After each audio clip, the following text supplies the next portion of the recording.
I vengefully ejacutooted on my ex-girlfriend's art project. I'm always very reserved, the opposite of an impulsive person. This was an exception. Some backstory: this all happened a few years back, in college. She was my only serious relationship, which lasted about a year. Wicked smart woman in most ways, but emotionally? Total idiot. We had that in common. She was going abroad for a semester and decided that she wanted us to split up, so that she could focus on her studies, with the intention to get back together after she returned to the States. We were both pretty torn up by the decision but admitted it was probably for the best. I tried to support her by keeping my distance, but confusingly, she reversed her stance very quickly and started leaning on me, as an ex in a different country, for all her emotional support. It was pretty rough. I did what I could, but obviously it wasn't enough. Then, I hit the low point for my own loneliness and reached out. She immediately flipped the switch and acted uncomfortable that now I was the vulnerable one. She texted me at the end of summer that she no longer wanted to get back together, but tepidly left the door open to change her mind. When the new semester started, my ex continued to give off mixed messages. Right away she wanted to be best friends, but I really wasn't in the right headspace for that. As you might imagine, I still had some hang-ups about how I was treated and didn't want to jump into a deep platonic friendship without some sort of reconciliation. About 2 months later, she invited me to a dinner party. Thinking this would be a good avenue to make amends, I bit the bullet and attended. It was immediately awkward. We barely even made eye contact at the party, but she was very chatty with some other boy I'd never seen before.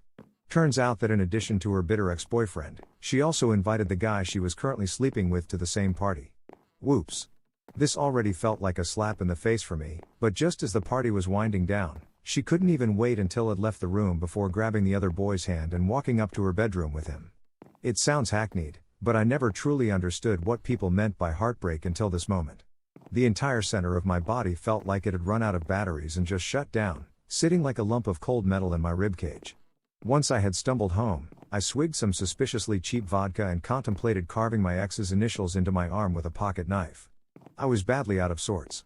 In a rare act of spontaneous judgment, I began gathering up all the little mementos and gifts she'd given me since we had first met. Some of this shit was the most thoughtful, clever thing you could hope for from a significant other, but I couldn't bear to look at them anymore. Without digression, I tossed everything related to her in a garbage bag. I admitted all of this to her months later, in a rambling, mopey email. She was understandably distraught that I would do this. What I didn't tell her, or anyone, for obvious reasons, was this next part. Right next to my bed, I had taped up a painting she'd made in a class. It was a white-on-black, minimalist rendering of a nude woman. I was never aroused by it or anything. It was just a cute little art print that my ex had created and decided to give me. I put it on my wall because it was hers, not because of what it looked like. But for whatever reason, whether because of the subject matter or the fact that it was handcrafted by her, this print was the one and only object I would not let enter the trash unscathed. I tore it off the wall, then angrily jerked off into it, thinking of my ex the whole time, of course. It was the most wrathful masturbation I've experienced to this day. Once I had finished, I looked down at what I had wrought. I was mostly disgusted. Why did I even do this?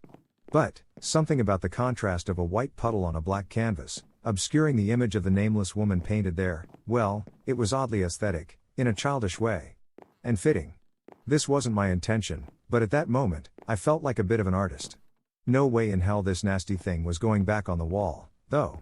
I crumpled it up, tossed it in the bag, and walked an extra block to a faraway dumpster where no one would recognize me. The whole thing was gross, stupid, immature, aimless, and did next to nothing in my goal of getting over the relationship. Years later, I'm still single, and I still miss her. All the same, no artist could have created a better visual representation for my complicated feelings at the time. I may have defiled a piece of innocent art like a sad creep, but for a brief instant, I grieved as a heartbroken painter.